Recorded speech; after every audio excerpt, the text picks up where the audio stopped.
Thank you so much for your support. I can't believe how far we've come.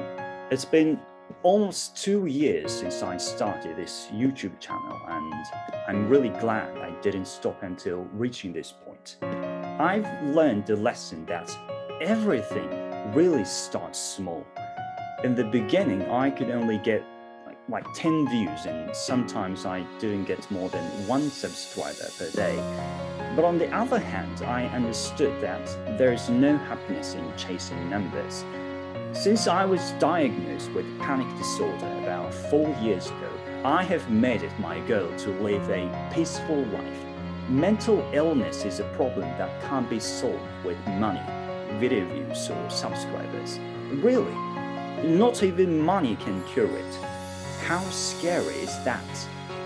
At the end of the day, you have to live your life doing what makes sense to you, without getting caught up in those numbers. It's not about comparing yourself to others, but about doing what feels good to you. If you don't do that, you'll never get out of rat race. I think living this way is helping me get better these days.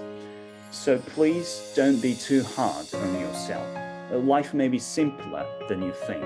Just do what feels good. Listen to your body. Eat good food and talk to the people you love. There may be nothing more to this life than that.